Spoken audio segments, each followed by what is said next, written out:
প্রস্তাবিত বাজেটকে নতুন সরকারের জন্য টেকসই ও কাঠামোগত সংস্কারের মাধ্যমে অর্থনৈতিক পুনরুদ্ধারের বড় সুযোগ হিসেবে দেখছে গবেষণা সংস্থা Centre for Policy Dialogue CPD.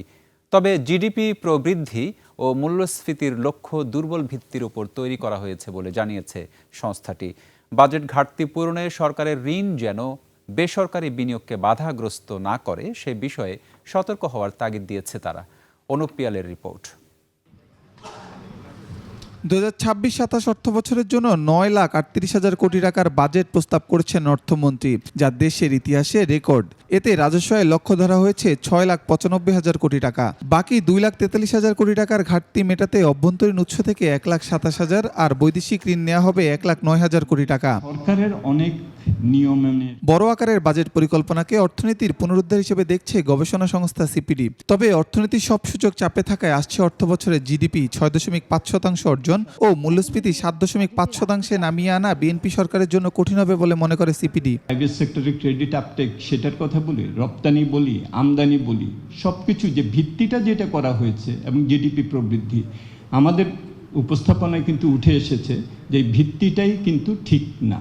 CPD মনে করে প্রস্তাবিত বাজেটে কর ছাড়ে ব্যক্তি খাত সহায়ক হবে। দেশীয় শিল্পে কর রেয়াত ও আমদানি পর্যায়ে কর সুবিধা উৎপাদন ও কর্মসংস্থান বাড়বে। তবে প্রাতিষ্ঠানিক সক্ষমতা না বাড়াতে পারলে কঠিন হবে বাজেট বাস্তবায়ন। আমদানি প্রতিস্থাপক শুল্ককে শিল্পকে সংরক্ষণ দেওয়ার প্রশ্ন আসছে, সেখানে তারা আমদানি শুল্ক এসডি, এআইটি ইত্যাদি বাড়িয়েছেন।